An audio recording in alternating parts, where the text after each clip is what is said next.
ডিব্ৰুগড়ৰ পৰা লৈ যোৱা হ'ব অমৃতপাল সিঙক সন্ত্ৰাসবাদীৰে জড়িত থকাৰ অভিযোগত ডিব্ৰুগড়ৰ কেন্দ্ৰীয় কাৰাগাৰত বন্দী হৈ থকা খালিস্তানী অমৃতপাল সিং আৰু তেওঁৰ 7 সহযোগীক ঘূৰাই নিয়া হ'ব পঞ্জাৱলৈ ডিব্ৰুগড়ত ইতিমধ্যে উপস্থিত হৈছে পঞ্জাৱ আৰক্ষীৰ বিশেষ দল উল্লেখযোগ্য যে ৱাৰিছ পঞ্জাৱৰ নেতা অমৃতপাল সিঙৰ বিৰুদ্ধে ৰাষ্ট্ৰীয় নিৰাপত্তা আইনৰ অধীনত ৰুজু হোৱা গোচৰ প্ৰত্যাহাৰ কৰিছে পঞ্জাৱ চৰকাৰে বিগত লোকসভা নিৰ্বাচনত অমৃতপাল সিঙে খাদুৰ সাহেব সমষ্টিৰ পৰা প্ৰতিদ্বন্দ্বিতা কৰি জয় লাভ কৰিছিল ডিব্ৰুগড়ৰ পৰা লৈ যোৱা হ'ব অমৃতপাল সিঙক সন্ত্ৰাসবাদীৰে জড়িত থকাৰ অভিযোগত ডিব্ৰুগড়ৰ কেন্দ্ৰীয় কাৰাগাৰত বন্দী হৈ থকা খালিস্তানী অমৃতপাল সিং আৰু তেওঁৰ 7 সহযোগীক ঘূৰাই নিয়া হ'ব পঞ্জাৱলৈ ডিব্ৰুগড়ত ইতিমধ্যে উপস্থিত হৈছে পঞ্জাৱ আৰক্ষীৰ বিশেষ দল আৰু এই মুহূৰ্তত আমি সংযুক্ত হৈছোঁ আমাৰ ছিনিয়ৰ ব্যুৰ চিফ সুৰজ দত্তৰ সৈতে সুৰজ দত্ত ইতিমধ্যে খালিস্তানী উগ্ৰপন্থী অমৃতপাল সিঙক এতিয়া লৈ যোৱা হ'ব পঞ্জাৱলৈ নিয়া হ'ব এই বিষয়ে আপোনাৰ পৰা সবিশেষ জানিব বিচাৰিছোঁ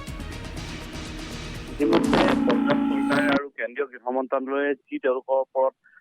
ৰাষ্ট্ৰীয় নিৰাপত্তা আইনৰ অধীনত তেওঁলোকক বন্দী কৰি ৰখা হৈছিল ৰাষ্ট্ৰীয় নিৰাপত্তা আইন ইতিমধ্যে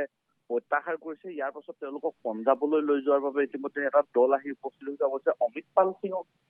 এই দলটোৱে পঞ্জাৱলৈ নিব নাই নিশ্চিত হোৱা নাই কিন্তু বাকী যি 9 গৰাকী সহযোগী আছিল সেই সহযোগীসকলক নিবৰ বাবে ইতিমধ্যে সাজু হৈছে আৰু তেওঁলোকক হয়তো লৈ যোৱা হ'ব আজিৰ ভিতৰতে তেওঁলোকক পঞ্জাৱত কাৰাগাৰত ৰাখি তেওঁলোকক পঞ্জাৱ চৰকাৰে পৰৱৰ্তী সময়ত মুকলি কৰি দিব নে তেওঁলোকক তাতে বন্দী কৰি ৰাখিব সেয়া নিশ্চিত হোৱা নাই কিন্তু এটা দল আহিছে ইতিমধ্যে ৰাষ্ট্ৰীয় নিৰাপত্তা আইনৰ যি ম্যাদ আছিল সেই ম্যাদ উকলি গৈছে কিন্তু কেন্দ্ৰীয় গৃহ মন্ত্ৰালয়ে তেওঁলোকৰ ম্যাদ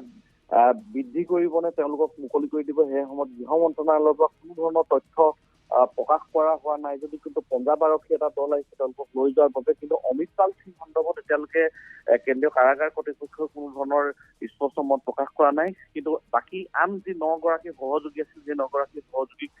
লৈ যোৱা হ'ব পাৰে অমৃতপাল সিং আৰু এজনৰ সন্দৰ্ভত এতিয়ালৈকে কোনো ধৰণৰ নিশ্চিত তথ্য লাভ কৰা নাই মুঠ 11 গৰাকী ডিব্ৰুগড় কেন্দ্ৰীয় কাৰাগাৰত বন্দী হৈ আছিল বিগত 24 মাহ আৰু এই বিগত 24 মাহে অমৃতপাল আৰু তেওঁৰ যি বিশ্বস্ত সহযোগী আছিল সহযোগীসকল ৰাষ্ট্ৰীয় নিৰাপত্তা আইনৰ অধীনত ডিব্ৰুগড় কেন্দ্ৰীয় কাৰাগাৰৰ আলহী হৈ আছিল আৰু কাৰাবন্দী হৈ আছিল আৰু ডিব্ৰুগড় কেন্দ্ৰীয় কাৰাগাৰৰ পৰাই অমৃতপাল সিঙে বিগত লোকসভা নিৰ্বাচনত অৱতীৰ্ণ হৈ পঞ্জাৱৰ গুৰদাসপুৰ লোকসভা সমষ্টিৰ পৰা সাংসদ হিচাপে নিৰ্বাচিত হৈছিল কিন্তু ইয়াৰ পিছত তেওঁক লোকসভাৰ মজিয়ালৈ লৈ যোৱা হৈছিল সাংসদ হিচাপে শপত গ্ৰহণৰ বাবে আৰু কিন্তু তাৰ পিছত পুনৰ ডিব্ৰুগড় কেন্দ্ৰীয় কাৰাগাৰলৈ লৈ অহা হৈছিল শেহতীয়াকৈ যিহেতু ৰাষ্ট্ৰীয় নিৰাপত্তা আইনৰ ম্যাদ বৃদ্ধি সন্দৰ্ভত কেন্দ্ৰীয় গৃহ মন্ত্ৰালয়ৰ পৰা কোনো ধৰণৰ তথ্য বা সদৰি হোৱা নাই বা তেওঁলোকৰ কোনো ধৰণৰ পত্ৰ লাভ কৰা নাই পঞ্জাৱ আৰক্ষীৰ যিটো দল আহিছে সেই দলটোৱে যি যাৱতীয় ব্যৱস্থা আছে সেই ব্যৱস্থা সম্পূৰ্ণ কৰাৰ পাছতে লৈ যোৱা হ'ব কিন্তু 9 জনৰ সন্দৰ্ভত নিশ্চিত তথ্য ইতিমধ্যে লাভ কৰা হৈছে যে 9 জনক পঞ্জাৱ আৰক্ষীয়ে পঞ্জাৱলৈ লৈ যাব কিন্তু অমৃতপাল সিঙৰ আন এজন সহযোগী সন্দৰ্ভত কিন্তু এতিয়ালৈকে কোনো ধৰণৰ নিশ্চিত তথ্য প্ৰকাশ কৰা হোৱা নাই যদিও কিন্তু